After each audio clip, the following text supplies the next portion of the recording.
je me suis dit, tu n'as pas mal, tu es bien, j'étais contente, en fait, et il me disait, mais, où est ton corps?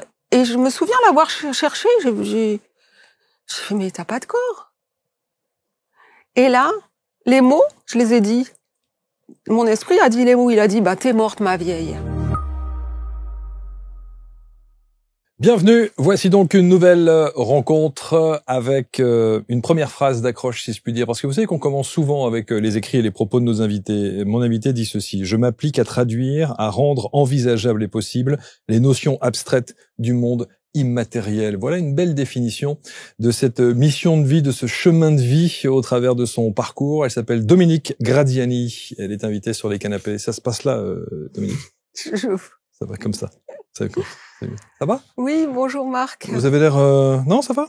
Désorientée, je cherchais les caméras. Cherchez pas de caméra, il y a pas de caméra. Et je ne les vois pas, elles sont cachées. Exactement. Elles sont partout. Il n'y a que vous, en fait. Il y en a 5, mais voilà, elles sont... Voilà. Bienvenue. Merci. Vous êtes ostéo, vous êtes kiné. Oui. Et alors, c'est vrai que, de prime abord, comme ça, quand on parle de ces deux disciplines, ostéo et kiné, on fait pas nécessairement le rapprochement tout de suite avec ce côté, cette mission. Parce qu'on a l'impression que vous êtes investi d'une mission. Alors, c'est assez récent, ce fait-là. Effectivement, j'en ai l'impression moi-même aussi. Après, le mot mission... vous vous sentez investi montre une importance à quelque chose, c'est vrai, et j'ai pas la prétention de devoir faire quelque chose d'important. Mais c'est passé, la nécessité d'écrire quelque chose pour, entre guillemets, expliquer ce que j'ai appris lors d'une expérience de mort imminente qui a eu lieu il y a moins de 30 ans. Il y a 20... bon, c'est pas important, entre 20 et 30 ans. Et là où je suis toujours très étonné, c'est le laps de temps qu'il y a entre ce que vous vivez, entre 20 et 30 ans, et le temps que les choses... On a l'impression qu'il faut assimiler un peu les choses, qu'il faut laisser digérer, il faut laisser... le temps faire son œuvre pour ensuite pouvoir le retranscrire par écrit. Ouais, pourquoi vrai. Autant de temps? C'est en lien avec votre première question, en fait. Bon, le fait que j'ai fait des études de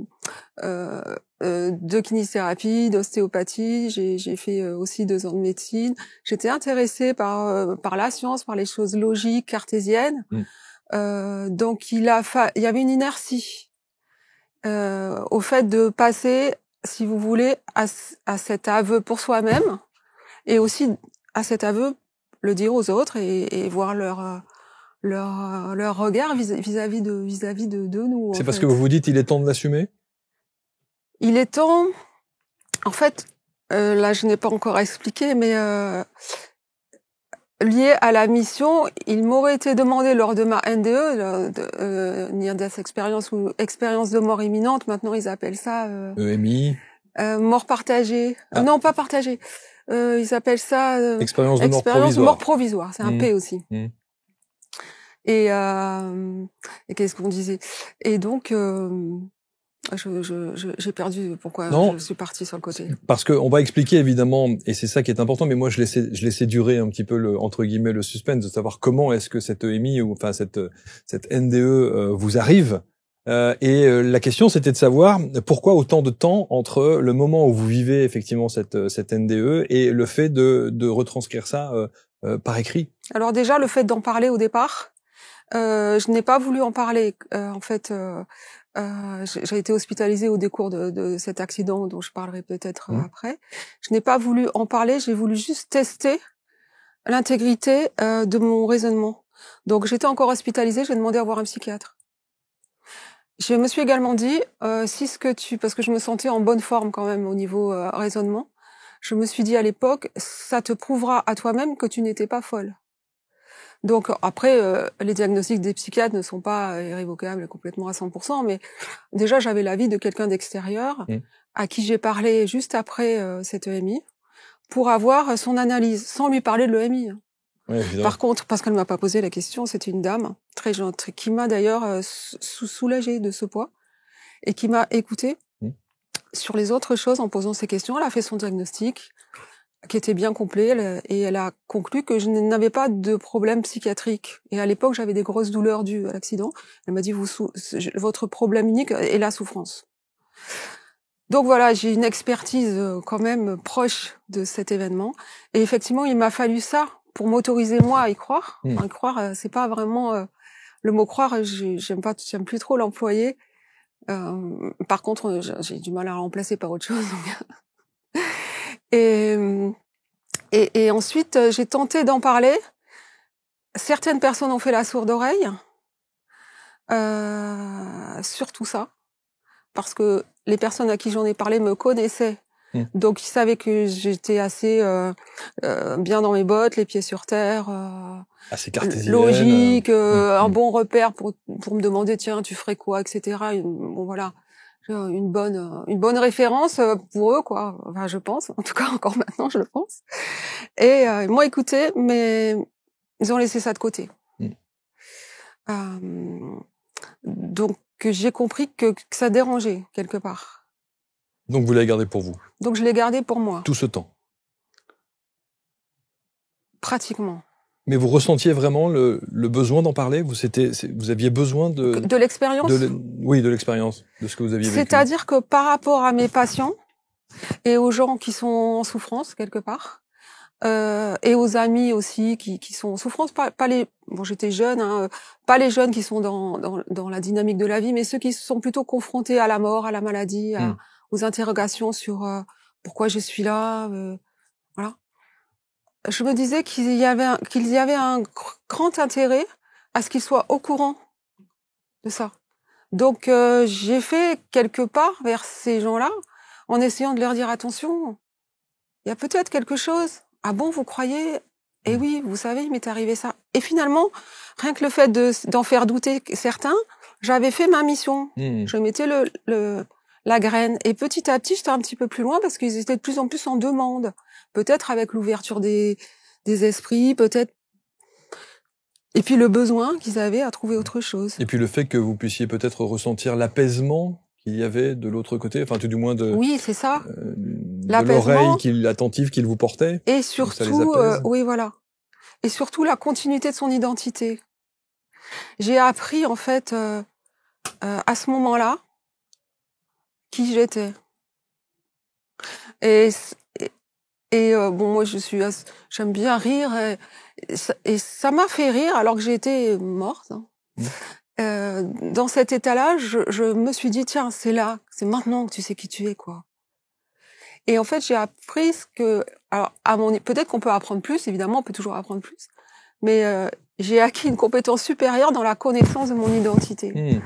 Et je me suis dit ça, c'est toi, c'est vraiment toi là. Entre deux mondes. Entre cet espace que certains nomment l'invisible, les défunts, nos envolés, il est possible d'y recevoir des messages, des signes, des images et des visions. Entre deux mondes. Entre médiumnité et voyance, c'est ce voyage que nous vous proposons lors d'une série de conférences exceptionnelles. Ce voyage unique, Entre deux mondes, est à votre portée sur abctalk.fr pour réserver vos places. On a vraiment hâte de partager de si belles émotions ensemble. Entre deux mondes. Mais ce qui est assez extraordinaire, et d'ailleurs tous les gens qui ont vécu ce genre d'expérience, tous ceux qui viennent témoigner ici, qui ont fait des NDE, des EMI, on les appellera comme on veut, disent à quel point ils ont été changés, à quel point leur vie, leur vision de vie, leur vision de la vie a été complètement bouleversée et chamboulée. C'est votre cas aussi? Oui, je dirais pas chamboulée. Je dirais une autre porte s'est ouverte. C'est pas une transformation? Non. Non. Ou alors peut-être oui, mais elle a été longue. C'est à ce moment-là, c'est une porte qui s'est ouverte vers, tu vois, voilà, ce qui existe.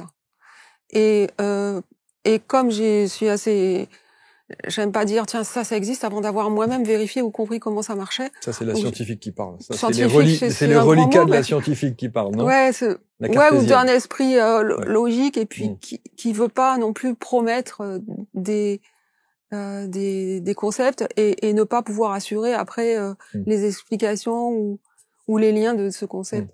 Donc ouais, il m'a fallu du temps pour avancer là-dedans. C'était quoi la question? Non, la question c'était aussi de savoir, il y avait pas de question spécifique, mais l'idée c'était aussi de savoir quand on vit une expérience comme ça, avec autant de temps qui se passe, vous dites entre 20 et 30 ans, vous vous en souvenez comme si c'était hier? Ouais. Je suis toujours fasciné Ouais. par ça. C'est tellement ancré Ouais. que vous vous souvenez des moindres Ouais. détails. Vous allez nous expliquer évidemment ce qui s'est passé, mais vous vous souvenez de tout? Ouais. Et c'est un petit peu, quand on en parle, comme si on y était encore. Parce que, en parlant, j'ai découvert d'autres détails. Peut-être pas 30 ans après, mais 5, 10 ans. À l'occasion d'en parler, j'ai découvert d'autres détails que j'avais la certitude d'avoir vécu à ce moment-là. Je voyais tout ce qui s'était... J'avais encore des détails sur ce qui s'était passé. Donc on a le sentiment que c'est en constante évolution. Enfin, on vous fait revivre les choses en permanence, quoi. On a le sentiment que le temps n'existe pas et que cet épisode-là est inscrit dans notre connaissance. Et donc, on peut toujours y avoir accès parce que il n'est pas soumis aux failles de notre souvenir. Ça, c'est aussi le deuxième témoignage qui revient régulièrement de ceux qui ont vécu ça aussi, c'est qu'ils disent, d'abord, il y a un avant et un après, ça c'est une certitude, et ensuite, il y a presque parfois des facultés qui viennent se développer, qui d'un seul coup, des choses qui s'ouvrent. Ça a été le cas évidemment pour vous? Ouais. Alors, sur plusieurs plans.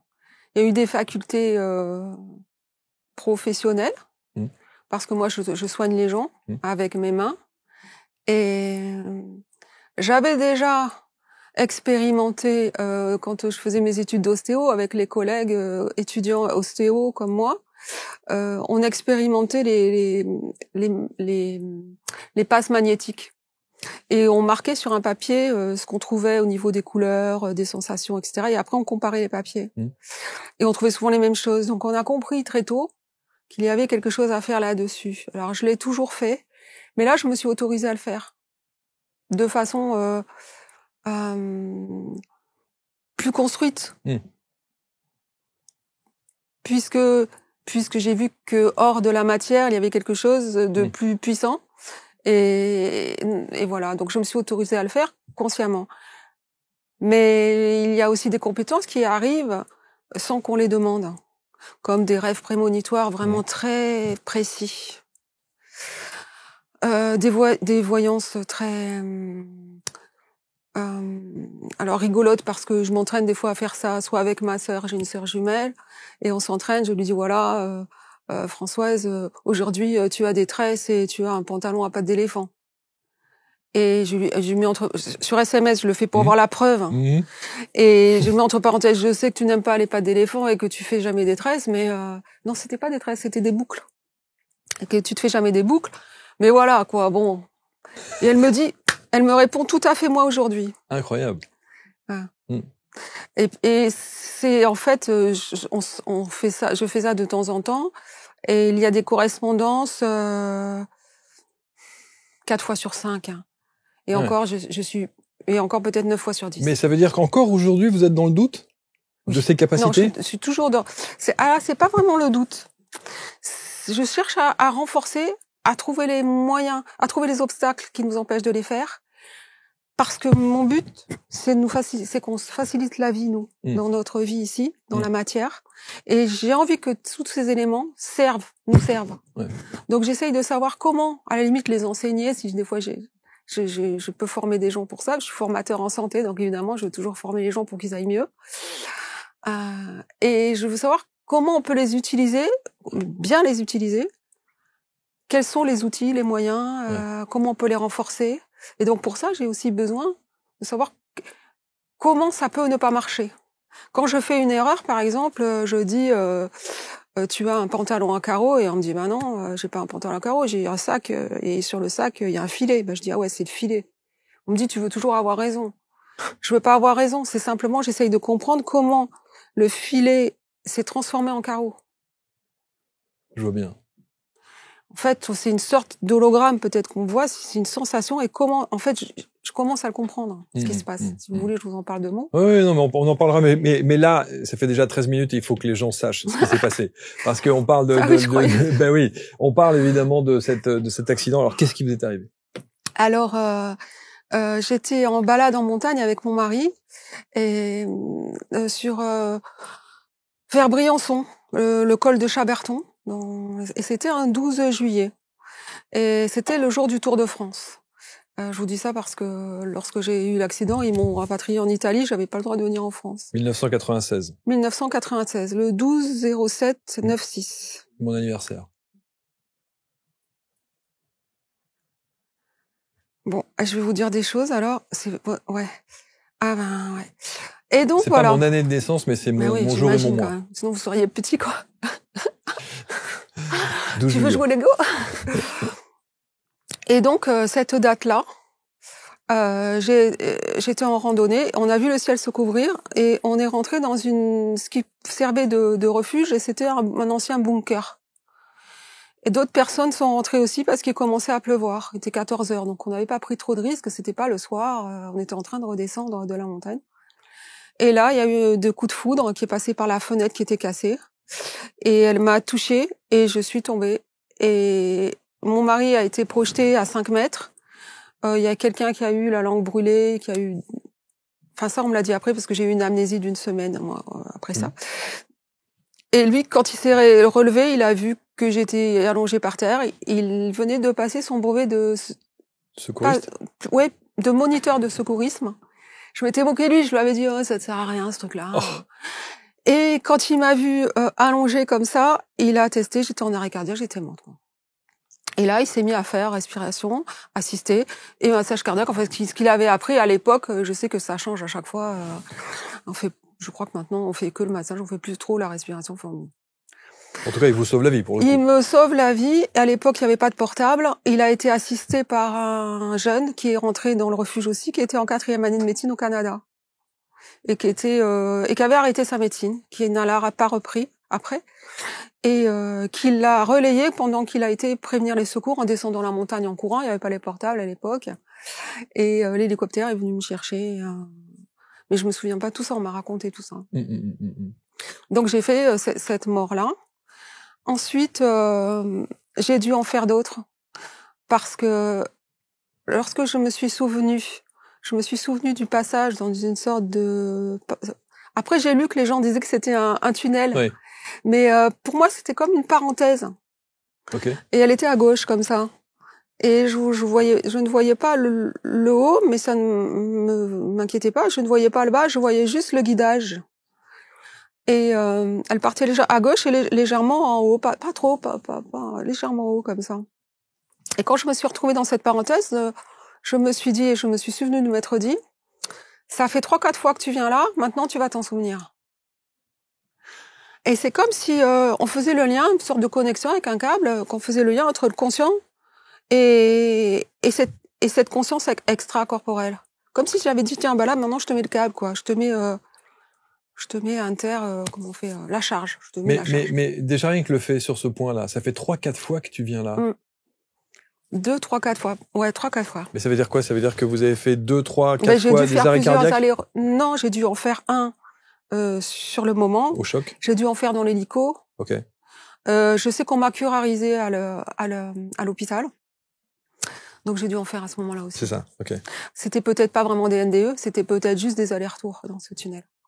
NDE, quoique maintenant, on appelle aussi NDE des états de conscience modifiés, pas forcément proches de la mort. Donc bon, mais voilà, donc je l'ai fait plusieurs fois. Donc il y a cette parenthèse là que vous décrivez. Ouais. Il y a des présences? Oui. Alors, d'abord dans la parenthèse, donc je me suis retrouvée. J'avais conscience quand j'étais dans cette parenthèse. C'est de ça dont je me souviens en premier, au début, si on peut faire une chronologie, que j'avais eu un accident. Donc ça, je le savais. Et j'évoluais dans cette parenthèse. Et je me suis dit, mais tu n'as pas mal, parce que j'ai dû avoir très mal sur le moment. Je me suis dit, tu n'as pas mal, tu es bien. J'étais contente, en fait. Et je me disais, mais où est ton corps? Et je me souviens l'avoir cherché. J'ai fait, mais t'as pas de corps. Et là, les mots, je les ai dit. Mon esprit a dit les mots. Il a dit, bah t'es morte, ma vieille. Et ça m'a fait rire. Je me suis dit, bah non, si tu dis que t'es morte, t'es pas morte. Donc j'ai compris que c'était une conscience. J'ai compris, tout de suite, j'ai pris ok, on change de paradigme. Pouf, moi j'ai fait le switch tout de suite et je me suis dit allez, c'est extracorporel, c'est une conscience extracorporelle non matérielle et je suis partie et tant mieux, basta. Et je continue mon chemin dans le tunnel, dans cette parenthèse, jusqu'à arriver à un endroit où effectivement je vois une sorte de clarté. Qui n'est pas de la vraie lumière, puis je comprends que c'est pas de la vraie lumière parce que j'avais pas d'yeux et je le savais, j'en avais pris conscience. Donc pour moi, c'était de l'énergie. C'était de l'énergie en lumière avec des représentations de concentration d'énergie qui étaient déguisées en humain. J'avais conscience qu'ils s'étaient déguisés en humain pour ne pas que j'ai peur. Mais que c'était peut-être des consciences d'humains, mais qui n'avaient pas besoin qu'ils se déguisent en humains, parce que c'était des sortes de spectres. Je reconnaissais les concentrations d'informations de chaque, on va dire, entité, parce que les gens après ils ont appelé entité, c'est pas mal comme terme. Par exemple, j'ai reconnu ma grand-mère. Elle était comme une petite fille sur la représentation. Et je savais, et je m'en suis étonnée. Parce que je me suis dit, mais elle est pas morte, ta grand-mère. Donc, j'avais déjà une conscience que c'était ça. Je me suis dit, elle est pas morte, ta grand-mère. Alors, ça veut dire qu'elle peut être à la fois en bas et à la fois là. Mais c'est fou, parce que vous avez tout ce raisonnement de conscience. Ouais. Vous êtes, 10 puissance 10. Vous allez super vite. C'est comme, vous avez vu le 5e élément avec elle se prend tout dans la tête comme ça et elle est comme ça. Ouais. Alors ça pareil, mais c'est fluide. Vous prenez pas tout comme ça. C'est fluide, c'est naturel et vous croyez que vous allez vous en souvenir toute votre vie et vous croyez que c'est très facile et puis que ça fait pas cas. C'est pour ça que les gens. Est-ce que vous vous souvenez d'avoir ressenti quelque chose, j'allais dire oui. Physiquement? Oui. Vous ressentez des choses? Oui. Mais avant, les personnages. Oui. Vous me demandiez les personnages, j'ai pas. Il y en avait d'autres. Donc il y a votre grand-mère. Il y a ma grand-mère, une petite personnage. Il y avait 2 autres personnages à côté. Donc, en fait, il y avait un trou dans la parenthèse, au bout de la parenthèse, comme ça. Et elle était derrière le mur. Je la voyais pourtant. Derrière le mur de la parenthèse. Je la voyais pourtant. Elle était là. À côté, il y en avait 2 autres. Un moyen, un peu plus grand, que je ne connaissais pas.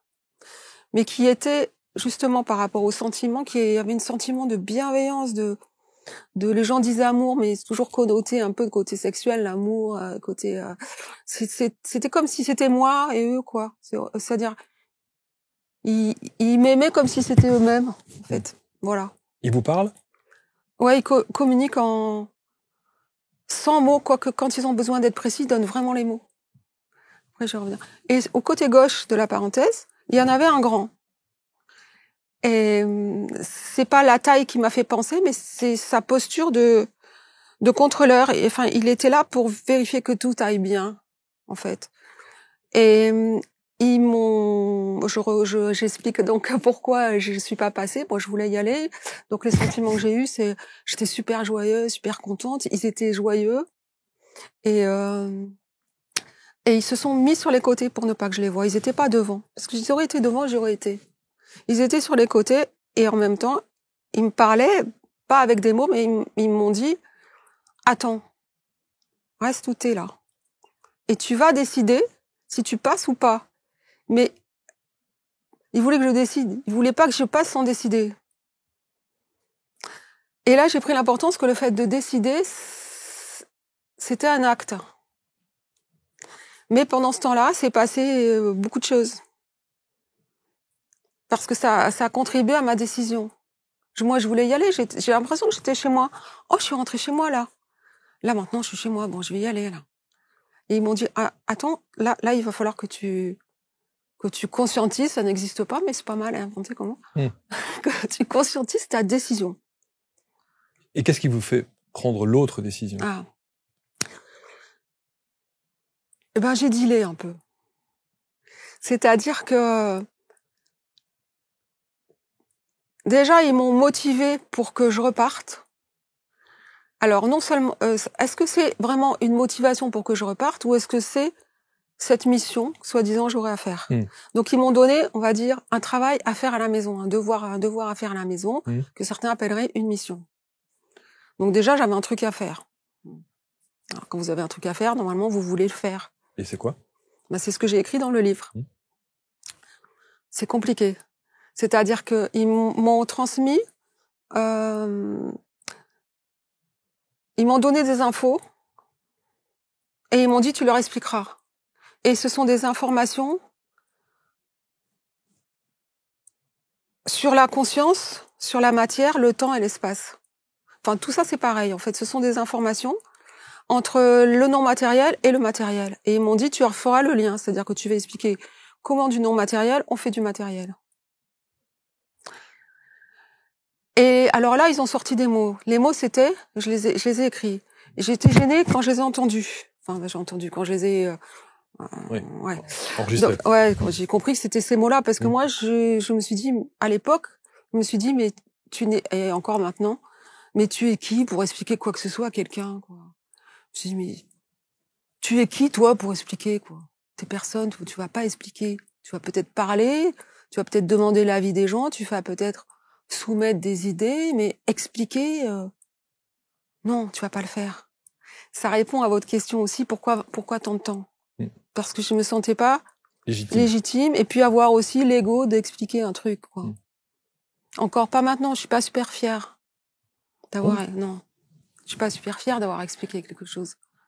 D'abord, ça m'énerve. Parce que, pourquoi j'ai écrit la chose, c'est parce que d'en parler, alors, effectivement, là, j'en parle, mais je vais pas parler de ce que j'ai écrit. Mais si je veux parler de l'explication réelle, j'en parle très mal, je vais trop vite, les gens ne suivent pas. Ça devient fatigant. Oui, ou c'est pas les bons mots, c'est peut-être pas les mots justes. Et c'est peut-être, c'est trop, si vous voulez, il faut y aller tout doucement. Quand on lit le livre, si on le lit, il faut y aller tout doucement, faut laisser poser, il faut attendre que les idées se mettent en ordre. Faut pas vouloir violer l'esprit en allant tout d'un coup, parce que là, ça remet tout à plat, hein. Là, je dis même que l'addition est fausse. Et c'est eux qui me l'ont dit, hein. Ce qui veut dire? Que l'addition est fausse. Ce qui veut dire? Ils m'ont dit, pour expliquer donc le lien, pour expliquer ça, tu vas utiliser 2 outils. Le premier, on te dit le mot mathématique parce que tu sais ce que c'est, mathématique. Mais c'est pas les mathématiques que tu vas utiliser. Puis c'était assez gai, quoi. C'était pas les mathématiques. Non, tu vas pas faire les espèces vectorielles, les ensembles, tu vas pas faire la géométrie. Non. Tu fais pas ça. Tu fais juste la logique. Juste la logique. Le reste, tu fais pas. Et en gros, il m'a envoyé l'info 1 + 1. Ah, tiens, je vais te le faire, Marc. 1 + 1 = 2. Entraîne. 2 + 2 = 4. Il y a qu'une chose de vrai là-dedans, mon Dieu. C'est quoi? C'est entraîne. 1 + 1 = 2, c'est faux. Donc 2 + 2 = 4, c'est égal à 1 + 1, c'est pareil. Il y a que entraîne qui est vrai. Il y a que le lien entre les deux. Mais c'est pas le résultat. Il y a rien qui s'additionne dans la nature. L'addition, c'est une abstraction. Alors ils m'ont dit que c'est une abstraction pour des bébés cerveaux, pour des bébés humains. En fait, ils m'ont montré l'humanité comme un enfant et qu'on avait besoin de ça pour pouvoir réfléchir à autre chose. Mais que ça y est, maintenant, il fallait passer à autre chose, quoi. Mais sur le moment, je le savais. Pourtant, j'étais dans un état. Mais je vous dis, on est boosté. Il doit y avoir. On n'a plus les obstacles de la matière. Et sur le moment, je me suis dit si l'addition est fausse, il y a la multiplication qui est fausse aussi. Et il y a aussi à la limite les intégrales, puisque c'est non pas les intégrales, les exponentielles, puisque c'est de la multiplication aussi. Et ça fait que la seule chose qui peut être vraie, c'est je sais pas si vous avez fait vous quand vous étiez jeune. Étant donné que vous êtes né le 12 juillet, là, vous êtes tout petit. Les ensembles. Les liens qu'il y a entre les ensembles. Il y a que les liens qui sont utiles. Mais c'est pas carré, c'est-à-dire que ça va pas faire un ensemble plus un autre ensemble, ça va pas donner 2. Un coup, ça va donner 1,5, un coup, ça va donner 0,5, un coup, ça va donner 0, un coup, ça va donner 10. Regardez, quand on a 2 enfants, on les aime pas 2 fois moins chacun. On les aime pas forcément 2 fois plus. Voilà. Après, vous êtes en train de réfléchir à un exemple, là. Non, je vous suis, mais c'est vrai que Si on ce sont parfois des notions, on va dire sur ce plan-là, dans cette discussion que nous avons là, un peu abstraites. Ouais. Mais on entend bien qu'effectivement, il y a comme une sorte de message où on vous demande d'abord, 1, de choisir. Ouais. 2, si vous choisissez de repartir, ça veut donc dire que vous avez, entre guillemets, cette mission. Ouais. Et cette mission est donc de révéler des choses ou de dire des choses à l'humanité. Ouais. C'est ça, en fait. Ouais. Non, mais même si ça vous semble un peu pompeux, un peu prétentieux, un peu tout ce que vous voulez. Mais il n'empêche que si vous écrivez un livre là-dessus, c'est bien pour que, 1, on vous lise, et 2, que le message passe. Ouais. Et si vous êtes là, c'est pour que le message passe. Si je suis là, c'est parce qu'ils m'ont dit ça, tu leur expliqueras. Alors j'ai essayé d'expliquer en parlant, ça marchait pas. Je me suis dit faire un film, j'ai pas les moyens, puis qu'est-ce qu'il faut faire dans un film? D'abord, il faut écrire. Et c'est très très tard que je me suis dit bon allez, vas-y, tu vas écrire. En fait, je ne voulais pas le faire. Et c'était comme un devoir à faire à la maison où la date finale approche. En fait, la date finale, c'est le jour où moi je vais partir, où je pourrai plus l'écrire. Et où là te dire allez, vas-y. Et la tension était de plus en plus forte comme un élastique qui se tend. Et j'ai lâché. J'ai dit allez, je l'écris. Okay. À contre-cœur. À contre-cœur? Ouais. Parce que c'est du travail et je suis un peu feignante et je ne voulais pas écrire ce qui m'agaçait, qui était évident. Mais au-delà du travail, c'est aussi j'allais dire une posture, c'est sans doute pas le bon mot, mais en tout cas, c'est une mise à nu. Ouais. Plus qu'une mise à nu, en fait, c'est un éclaircissement de ce qu'ils m'ont transmis, parce que je croyais le savoir, mais je savais pas tout. Parce qu'en l'écrivant, j'ai dit ah oui, ça tu l'avais pas, tu l'avais pas intégré dans ce que tu dis, quoi. J'ai découvert des choses parce que ce livre, il a été écrit un peu en hypnose.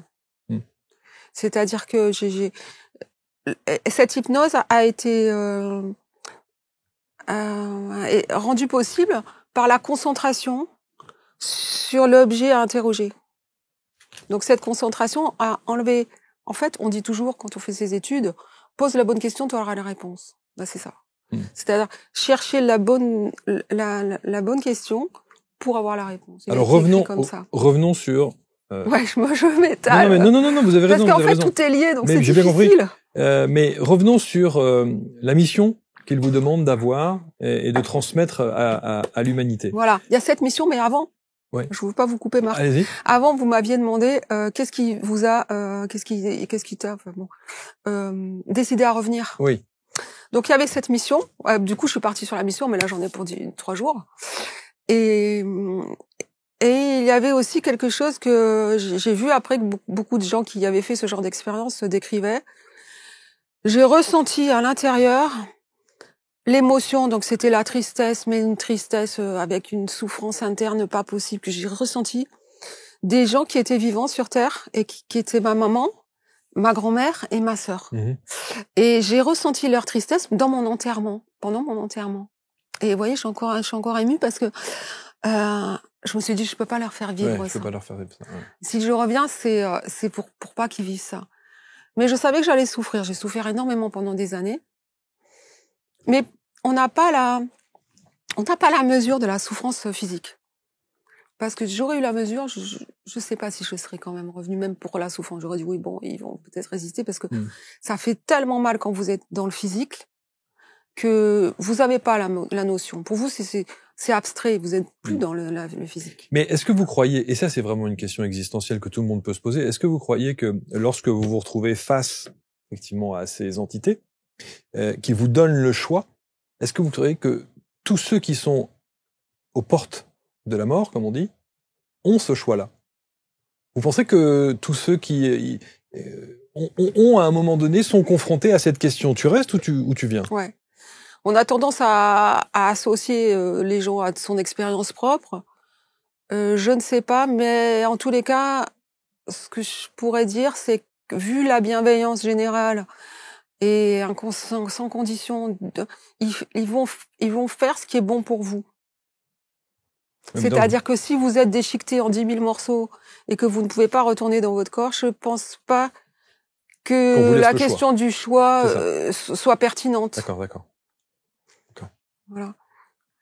Mais en même temps, l'émotion que j'avais moi à ce moment-là, c'est que ils m'ont laissé le choix, mais eux étaient en dehors de ce choix. C'est-à-dire que je me suis sentie un peu générale d'armée, quoi. Je me suis dit waouh, t'es vachement important. Je me suis sentie importante pour eux.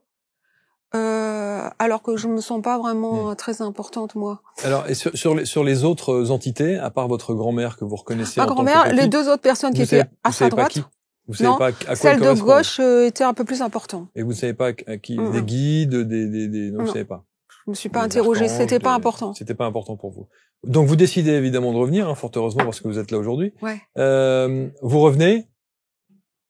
Souffrance, le fait de revenir ou pas? Je crois que j'en ai pas eu conscience. Ok. Tout de suite parce que je devais avoir plein de médicaments, j'ai dû avoir du curare, j'ai pas regretté d'être revenue en me disant oui, tu vas repartir. C'était vraiment comme si j'étais là et puis après j'étais ailleurs. D'accord. Je me suis pas sentie rentrer dans un corps. Ouais. C'était un switch. Parce que ça aussi, c'est une description qu'on a très souvent. Ouais. C'est les gens disent à quel point ils reviennent dans ce corps douloureux, étriqué. J'ai pas senti. J'ai juste vu que c'était un autre strip, quoi. Ok. Et à partir de ce moment-là, donc vous reprenez conscience en vous. Il se passe beaucoup de temps. Vous êtes dans le coma ou? Ils m'ont curarisé, donc je suis tombée dans le coma assez souvent. Donc j'étais un peu entre deux eaux et voilà. J'ai et au pas moment trop où de détails de l'état. Je sais que j'étais sur un lit d'eau pour pas avoir d'escar. Ça, je savais que c'était pour pas avoir d'escar. Et je râlais quand j'étais éveillée, je devais râler à l'intérieur sans pouvoir bouger parce que l'eau elle devait être à 36 et je me pelais, quoi. J'avais trop froid. Et donc, quand vous revenez à vous et que vous prenez conscience que vous êtes dans cette chambre d'hôpital et dans ce lit d'hôpital, vous gardez intact les souvenirs de ce qui s'est passé juste avant? Je garde intact, mais ils ont toujours été pareils. Regardez, là maintenant, en parlant, vous avez l'émotion, que j'ai l'émotion. Pas complètement, parce que j'en ai parlé, donc je sais comment contrecarrer le phénomène. Mais vous avez encore l'émotion. Vous êtes encore dans le temps. De toute façon, ce que j'écris dans le livre, c'est que le temps n'est pas vraiment linéaire, donc... Quelle est la première personne avec laquelle, à qui vous en parlez? Bah déjà moi. Et je crois que j'en ai parlé à mon mari. Je sais pas si j'en ai parlé à ma sœur. Qui lui devait évidemment à l'époque être profondément heureux de vous récupérer, évidemment. Bah c'est lui qui m'avait sauvé la vie. Hein. Quand même, ouais. Mais il s'en est jamais vanté. Et il a jamais trop, comme tous les autres, parlé de cet événement. La plupart du temps, des expérienceurs, c'est comme ça qu'on vous appelle, les expérienceurs. Est-ce que, et c'est souvent l'entourage d'ailleurs qui parle de vous, est-ce que l'entourage vous trouve changé après cette expérience-là? Je pense pas. Dans mon entourage, après j'ai ma maman, on n'en parle pas. C'est pas forcément un sujet. Moi, je vais en parler. Je vais essayer quelquefois de lancer un truc, d'en parler, mais on me demande pas spontanément d'en parler.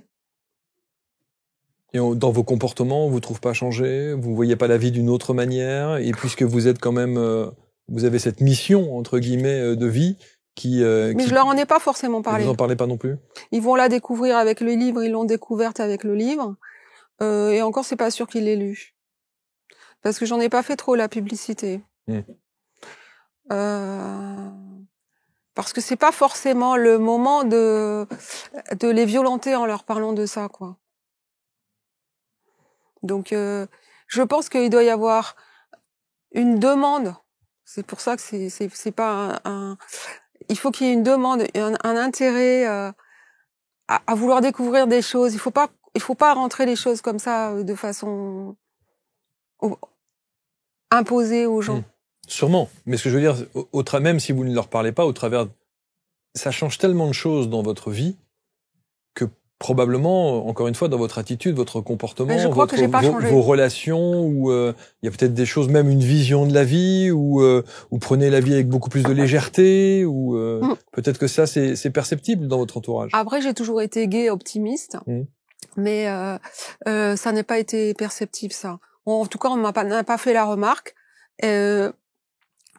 Moi, j'ai juste appris que tout ce qu'on fait dans cette vie-là est utile. Et je me pose plus la question, et quand quelqu'un se la pose, moi je vous le disais tout à l'heure, pourquoi je suis là, pourquoi je fais ça, ah mais ça sert à quoi? Je sais que ça sert. Et même si ça sert pas, ça sert non seulement, c'est utile non seulement pour celui qui le fait et pour celui qui sera quand il sera plus dans son corps, mais ça sert pour les autres aussi.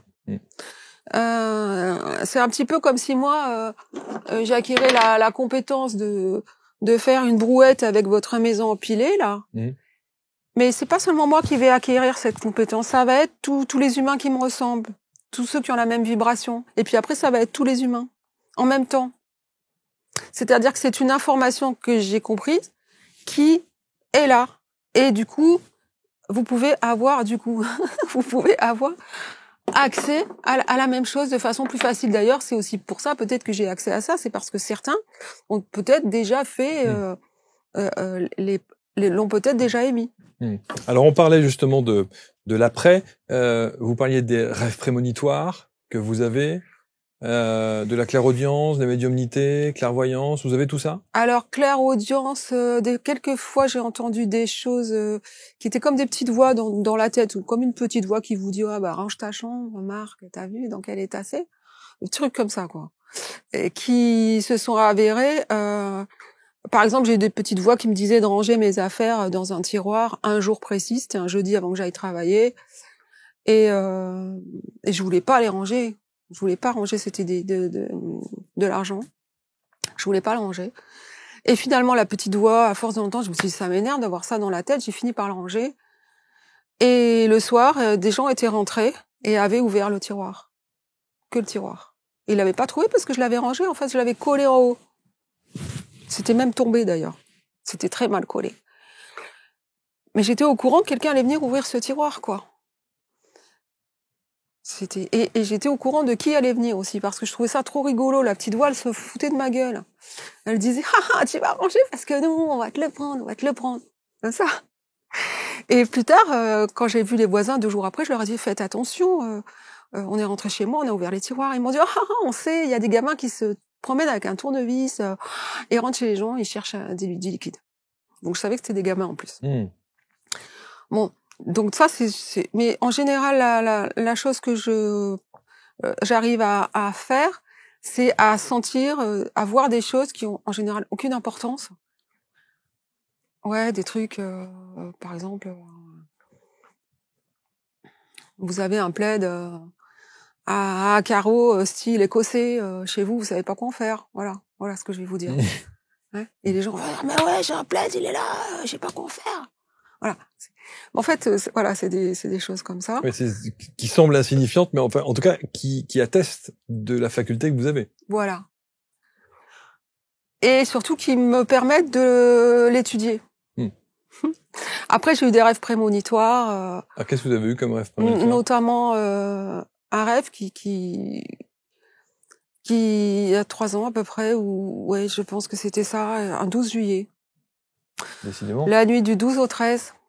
C'est pour ça, il y a eu beaucoup de coïncidences avec cette date-là qui m'ont poussé à me dire le devoir que j'ai à faire à la maison, la pseudo-mission que j'ai à faire, il faut que je le fasse.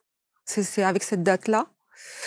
Et je rêve que un gars taillé en V, vous allez me dire ouais c'est ton fantasme, alors que bon, taillé en V, blond, avec les yeux clairs, est dans un trou dans mon jardin.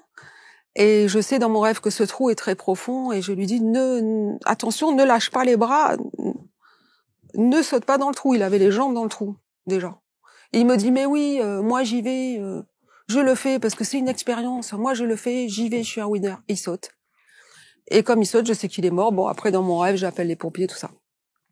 Et je connaissais qu'un jeune gars avec les yeux clairs, le corps taillé en V, les jambes, je les voyais pas dans mon rêve. C'est le compagnon de ma fille aînée.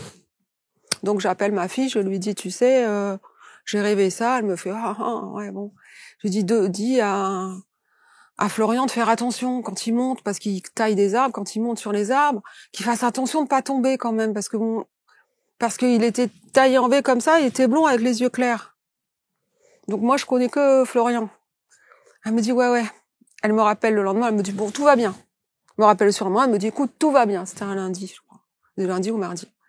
Elle me rappelle un vendredi en pleurs. Elle me dit, maman, t'as pas rêvé de Florian. T'as rêvé de Thomas.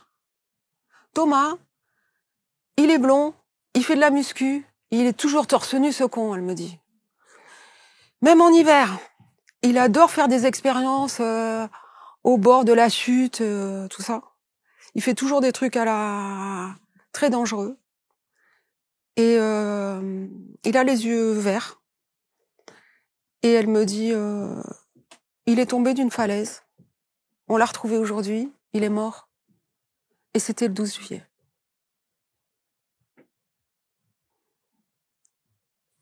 Donc, j'aurais pas inventé ça. Donc, c'est des trucs, toujours avec cette date, qui me dit aussi, vas-y, quoi. Avec cette date, le souci, c'est marrant parce que vous êtes né le 12 juillet. C'est ça.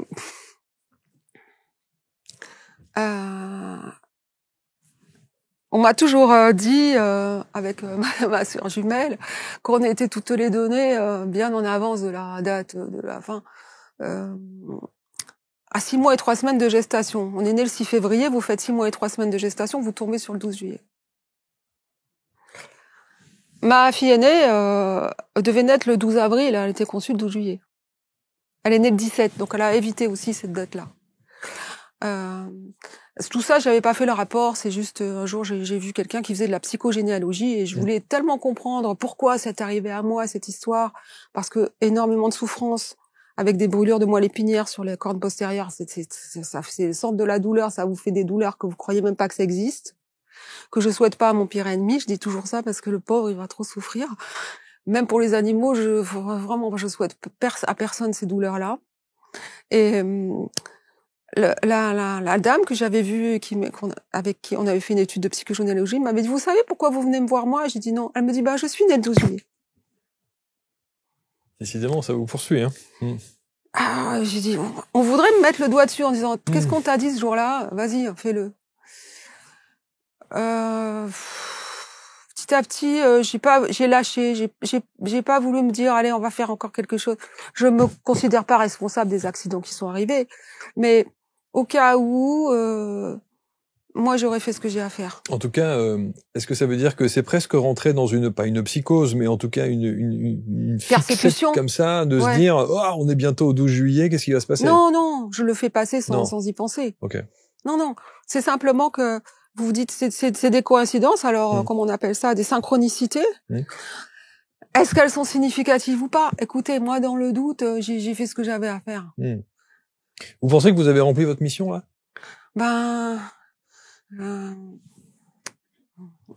En fait, il faut que je fasse ce qui est dans mes capacités. Faut pas que je me mette en danger trop non plus. Mais dans mes capacités, c'était d'écrire ce livre. Après, ça va peut-être être d'en parler. Est-ce que ça va suffire d'en parler une fois ou deux? Est-ce qu'il va falloir que je fasse une deuxième édition, que je trouve un éditeur d'ailleurs, parce que dans ce genre de sujet, pour éditer un livre en couleur, on a bien voulu, mais il y a personne. Donc, je sais que c'est pas simple. Qui est Laïla? Alors, qui fait partie du titre, hein, Le Monde de Laïla. Le Monde de Laïla. Comme je vous ai dit, je ne me sentais pas légitime d'expliquer quoi que ce soit, puisque c'était pas moi qui savait ça. Donc, elle se présente dans le livre. En fait, c'est une entité non matérielle. Donc, elle se présente dans le livre, qui m'informe de tout ça. Mais c'est pas une personne. Comment j'ai trouvé le nom? Eh bien, par élimination de tous les autres noms. Je l'ai fait par concentration et j'ai cherché et j'ai trouvé par élimination. Et c'est expliqué pourquoi elle s'appelle comme ça. Parce qu'elle s'est appelée elle comme ça, toute seule.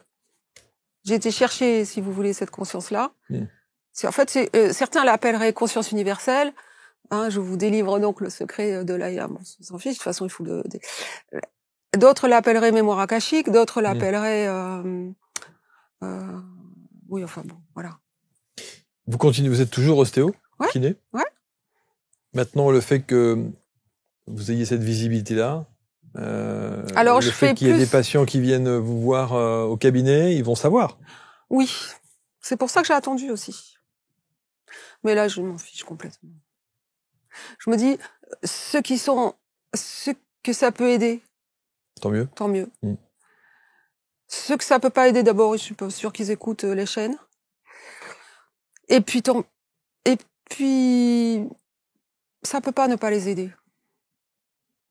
C'est-à-dire que même s'ils vont juger en disant, parce que pour se sentir non concerné par le sujet, il va falloir qu'ils mettent un mur. Et pour mettre un mur, il va falloir qu'ils négligent la personne qui en parle. C'est-à-dire moi, ils vont dire bon voilà, problème psychiatrique, machin. Voilà, ils vont s'autoriser à continuer à penser ce qu'ils pensent en mettant des barrières. Eh bien, ça leur permettra d'avancer aussi, parce que ces barrières, ils vont les mettre, et puis après, ces barrières, ils vont en avoir conscience, peut-être.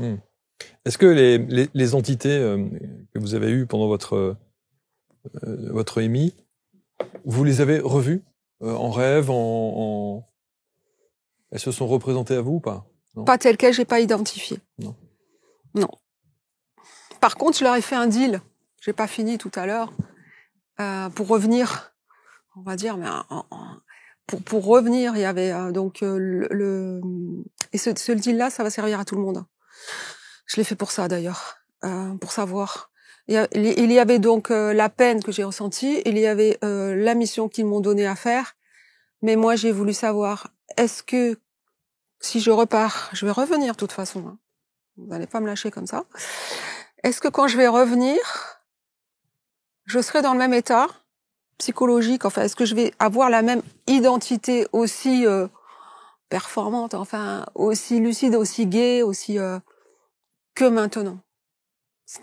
Et donc je leur ai dit, alors ça allait très vite, hein, là ça prend du temps énormément parce qu'on est obligé de faire le choix des mots, avec toute l'imperfection du mot, et puis toute l'interprétation que chacun a différent des mots en fonction de sa vie, tout ça. Donc, mais là, vous avez clairement l'intention pure. Donc je leur ai demandé ça. Est-ce que dans un état déplorable, c'est-à-dire que si je me fais déchiqueter par un camion et que j'ai plus de cerveau, est-ce que quand j'arrive là, je suis moi?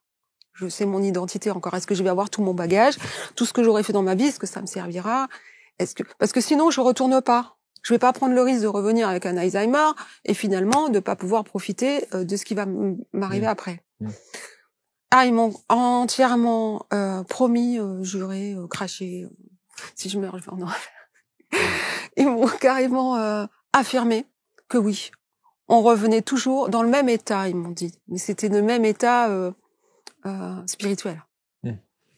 Sinon mieux, parce qu'on a acquis d'autres connaissances qui nous ont aidés dans la matière. Donc c'est ce que je dis aussi aux gens, des gens qui sont vieux, ils disent ouais, je me détériore autant que je pars tout de suite. Et quelquefois je leur raconte. Je leur dis voilà. Vous partez tout de suite, vous aurez ça. Si vous partez plus tard, vous aurez mieux encore.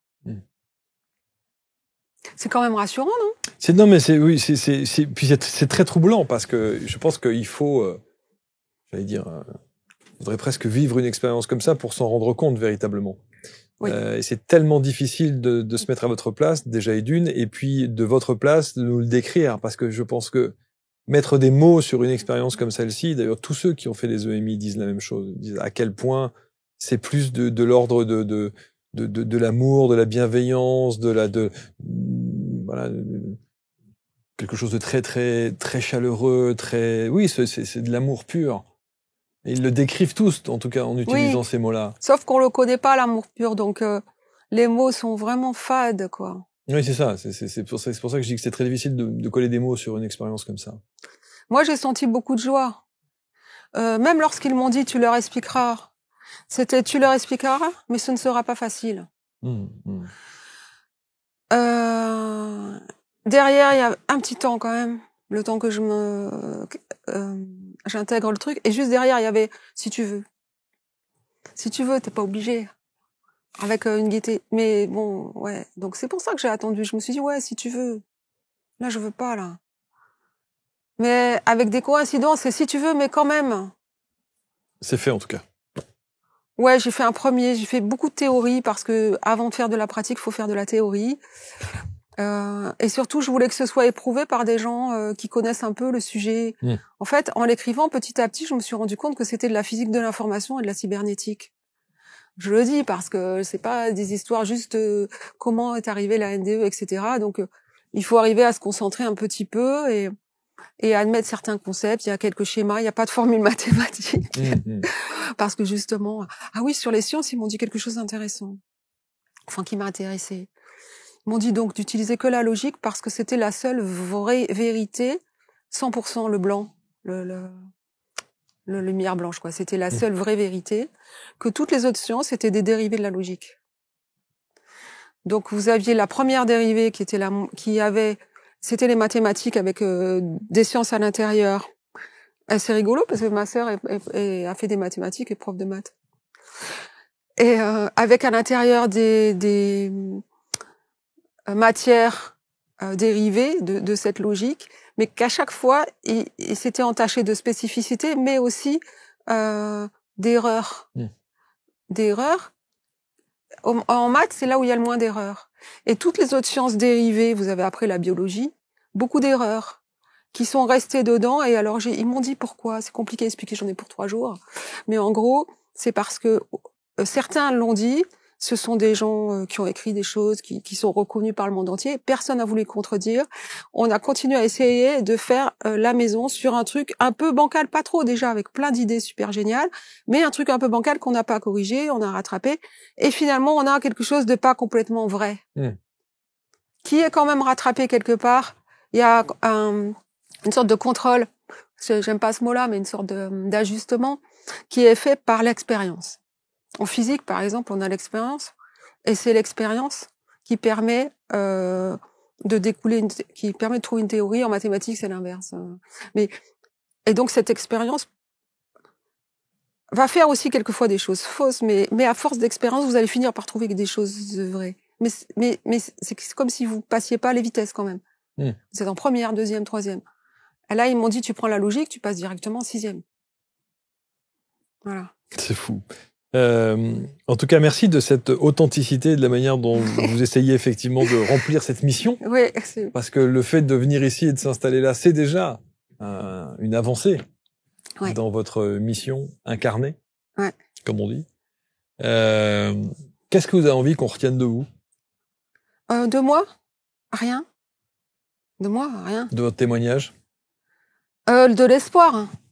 Que les gens ne se découragent pas lorsqu'ils sont en fin de vie, lorsqu'ils apprennent un diagnostic d'une grave maladie. Pas forcément parce que je leur prédis la mort à coup sûr. Déjà, il faut s'accrocher. Si par exemple on vous dit vous êtes condamné, c'est que non, vous n'êtes pas condamné. C'est que la personne qui vous parle ne connaît pas la solution, mais vous allez peut-être la trouver ailleurs. Il faut juste s'autoriser à se dire attends, c'est moi qui vais chercher maintenant. Voilà. Eux, ils connaissent pas, mais peut-être vous l'avez ailleurs. Donc voilà, que les gens aient de l'espoir et qu'ils ne s'abattent pas et qu'ils se disent toujours pas de panique, quoi. Parce que la panique, c'est un sentiment horrible. J'ai vu mon beau-père paniquer parce que on lui avait dit tu vas mourir dans 3 jours. Il a eu une panique pas possible. Il aurait mieux fait qu'il le pique tout de suite. On pique pas les humains, mais qu'on dise pas ça. Vous allez mourir dans 3 jours. Vous vous rendez compte? On se rend pas compte. Une panique de folie. Donc, voilà. Je vous demande pas si vous avez peur. Vous avez plus peur. De la mort, non. De la souffrance,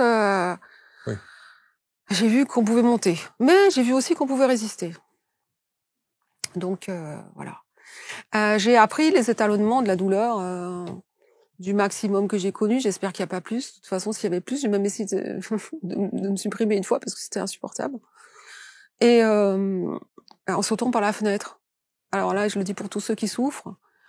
Quand vous avez peur, ça diminue votre douleur. Vous avez une sécrétion d'endorphine, un shoot là, clac. J'ai cru que j'allais sauter, ça a diminué ma douleur. J'ai fait « Wow, quand t'as peur, t'as moins mal ».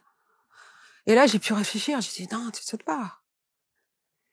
Après, j'ai essayé de me refaire peur, mais ça marchait pas aussi bien. Mais bon, voilà. Donc sécréter des endorphines, voilà, ça... Le monde de là et là, le message de l'au-delà avec Dominique Graziani au travers de son parcours de vie, de cette première partie de mission. Merci. 20 ans ou 30 ans plus tard. Oui, c'était en 96, 12 juillet. 96, ouais. Ouais. Donc évidemment, cette date est à marquer au fer rouge dans votre histoire, c'est logique. Ouais, sans plus. Je veux pas en rajouter dans les synchronicités. Non, enfin bon, c'est quand même étrange, hein. Ouais. Il y en a d'autres que je peux pas dire. Des synchronicités. Toujours en rapport avec le 12 juillet. Ouais. Alors après, il y en a qui vont vous dire c'est le syndrome de la voiture rouge, c'est-à-dire que... C'est sûr qu'on voit des voitures rouges quand on les cherche. Mais bon, là, c'est quand même beaucoup lié à la vie et à la mort. Hein. Beaucoup lié à la vie. Au départ de la vie, et puis au fait de vouloir éviter la date en naissant bien avant, en naissant après, en ayant une communication avec quelqu'un qui s'en bat ce jour-là. Voilà, c'est quand même... Donc, je pense que s'il y a rien à retenir de ces synchronicités, on perd rien à éventualiser qu'elles sont importantes. Je sais pas si c'est clair. C'est très bien dit. Dominique Graziani, lisez cet ouvrage en auto-édition. Vous êtes en auto-édition oui, pour le coup. Du coup, je l'ai fait en auto-édition. Très bien. Bah, de toute façon, on le trouve partout. Bah non. Sur votre site. Non. C'est pour l'instant, je l'ai pas mis sur le site. Je l'envoie quand on m'appelle. Ouais. Pour l'instant, j'ai fait ça, mais je vais en refaire sûrement une deuxième auto-édition ou peut-être chez un éditeur, mais il faut que je cherche. Prenez le temps de faire les choses. Merci en tout cas pour ce témoignage profond, Dominique, pour voilà, le fait de délivrer ce message-là. Merci de m'avoir accueilli. En tout cas, c'est gonflé d'espoir. parce que c'est pas facile. Non, c'est sûr que c'est pas facile. Je suis convaincu que c'est pas facile. Encore, on dirait, surtout qu'en plus vous continuez à être la professionnelle de santé que vous êtes. Donc, vous vous êtes pas dit, tiens, bah demain je vais ouvrir un cabinet parce que je suis médium et puis. Non, mais j'ai rien à vendre. Mais c'est ça qui est. Hein. Même le livre, je peux le vendre pour ceux qui sont intéressés. Après, ce sont des gens qui ont l'esprit un peu cartésien qui vont pouvoir avoir accès à ça. Peut-être des physiciens. Ça fait partie de la vérification de la véracité du truc aussi. Il y a peut-être des idées à prendre, peut-être qu'il y a des bourdes, mais il doit y avoir des idées à prendre quand même. Merci beaucoup. Rentrez bien sur la French Riviera. Eh oui. Comme vous avez de la chance d'être dans cette belle région. Et puis, procurez-vous donc cet ouvrage. On va vous mettre les coordonnées, enfin, les contacts. Il y a un mail, voilà. Oui, il y a les contacts de Dominique autour de la vidéo. Merci infiniment. Merci beaucoup. On se retrouve très vite pour une prochaine rencontre. Vous commentez et vous partagez avec bienveillance comme toujours. Salut. Au revoir.